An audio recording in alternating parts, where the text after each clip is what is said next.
आज हम डिस्कस करेंगे कि थर्ड पार्टी मैन्युफैक्चरर के पास से जो भी हम लोग मेडिसिन मैन्युफैक्चरिंग करते हैं उसके लिए क्या क्या डॉक्यूमेंटेशन उनके पास से लेना ज़रूरी है, क्या क्या डॉक्यूमेंटेशन की चेक्स आपको करना ज़रूरी है एंड कौन से मैन्युफैक्चरर से आपको मेडिसिन मैन्युफैक्चरिंग करवा के लेनी है।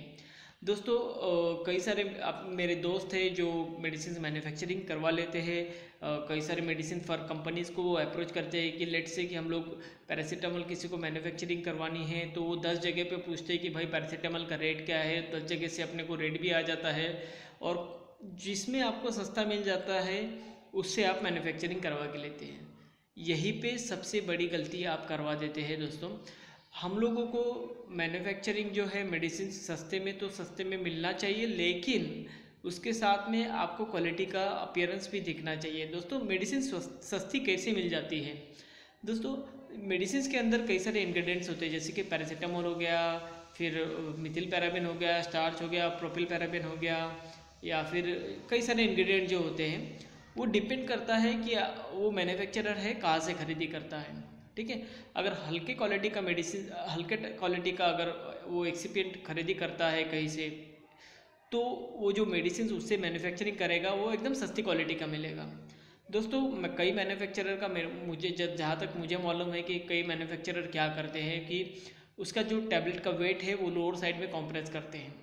जैसे कि अगर आप समझो कि पैरासीटामोल 500 mg का टैबलेट है, उसका वेट अगर होना चाहिए 600 या फिर 625 mg, तो वो लोग कॉम्प्रेस करते हैं 615 पे, जो कि 7.5% बिलो रेंज में रहता है, लेकिन वो अप्रूव्ड रेंज रहती है, सो दैट वो मेडिसिन जो है वो जिसके ऐसे वैल्यू में जो है वो फेल नहीं होता है।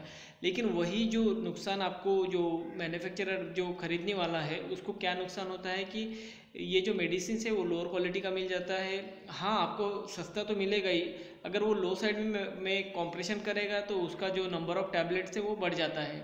जैसे कि अगर 750 किलो का बैच है और 750 किलो में अगर वो 7 लाख अगर टैबलेट कॉम्प्रेस करने वाला है, तो अगर लो साइड में वो कॉम्प्रेस करेगा तो उसका मेडिसिन का जो क्वांटिटी है वो 7.5 लाख से बढ़कर 8 लाख हो जाता है। तो करीबन ऊपर के जो 50,000 है वो उसको फ्री में ही मिल जाते हैं, जो आपसे वो ऑलरेडी पैसा ले चुका है, एंड वो 50,000 जो टैबलेट है वो किसी और को बेच देता है। सो दोस्तों आपको ये ध्यान में रखना चाहिए कि आपका जो मेडिसिन है आप जहाँ से भी मैन्युफैक्चरिंग करोगे उसका जो क्वालिटी है वो अप्रोप्रिएट होए, उसके साथ में उसका वेट एकदम with in the specification limit है, उसका एसओ वैल्यू एकदम with in the specification limit है।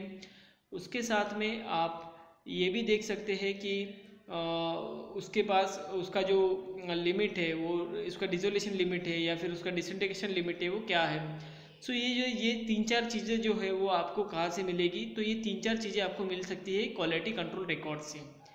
जो हर एक मैन्युफैक्चरर है, हर एक मैन्युफैक्चरर मैन्युफैक्चरिंग करने के बाद में उसका टैबलेट का एनालिसिस करता है। वो एनालिसिस जो है वो उसकी क्वालिटी कंट्रोल लैब में करवाता है, एंड क्वालिटी कंट्रोल लैब में अगर किसी भी मैन्युफैक्चरर ने मैन्युफैक्चरिंग कर दिया तो वो क्यूसी लैब को ये बंधा हुआ रहता है कि उसको एक रिपोर्ट जनरेट करे।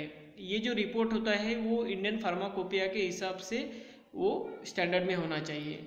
सो दोस्तों अगर आप समझ के चलो कि आपका मेडिसिन जो है वो इंडिया में सप्लाई करवाना है, तो आपका मेडिसिन जो है वो इंडियन फार्माकोपिया से अप्रूव्ड होना चाहिए।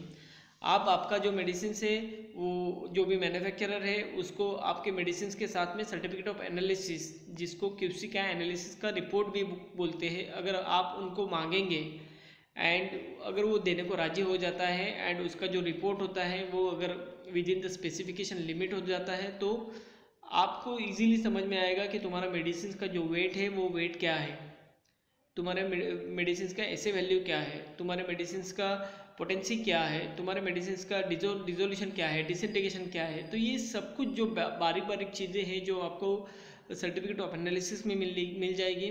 तो ये जो सर्टिफिकेट ऑफ एनालिसिस है वो आप 100% मैन्युफैक्चरर से मांगे।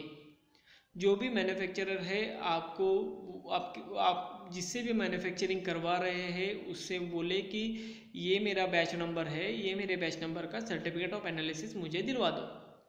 ठीक है, अगर हम लोग अभी दूसरे एंगल से अगर देखेंगे कि ये आपके पास जो भी मेडिसिन अगर आपके पास आ गया तो आपके पास एक और ऑप्शन होता है कि जो मेडिसिन है वो आप एक्सटर्नल लेबोरेटरी को विद इन वो 1 साल में एक आध दूसरे बार आप एनालिसिस को दे दो, ठीक है। उनके पास से एक रिपोर्ट आ गया, यही तुम्हारे जो मेडिसिन है वो आपने किसी लेबोरेटरी को एनालिसिस को दे दिए, एनालिसिस का रिपोर्ट आ जाएगा और मैन्युफैक्चरर का रिपोर्ट आ जाएगा, दोनों का रिपोर्ट मैच होना चाहिए। मैच इन द सेंस थोड़ा बहुत कम ज़्यादा होगा क्योंकि एनालिटिकल जो एरर्स रहते हैं उसमें थोड़ा बहुत डाटा का इंटरचेंज होता है, लेकिन दोनों भी report with in the specification होनी चाहिए। अगर दोनों report with in the specification हो जाती है तो मैं श्योरली बोल सकता हूँ कि आपका जो भी मेडिसिन है वो मैन्युफैक्चरिंग एकदम से क्वालिटेटिव किया गया है। तो आप हम लोग अभी नेक्स्ट वीडियो में हम लोग देखेंगे कि और कौन से डॉक्यूमेंट्स मैन्युफैक्चरर की तरफ से लेने चाहिए कि आप उससे अप्रोच कर सके कि क्वालिटी मेडिसिन आपको कैसे मिले। दोस्तों हमारे चैनल को सब्सक्राइब करें, हमारे चैनल का वेबसाइट है www.startpharmacompany.in और हम लोग फार्मास्यूटिकल कंपनीज़ के लिए सपोर्ट करते हैं, उनको जो भी मेडिसिन मैन्युफैक्चरिंग करवाने हैं उनको हम लोग सपोर्ट करते हैं। आप हमारे वेबसाइट पे आए और हमें अप्रोच करें। Thank you.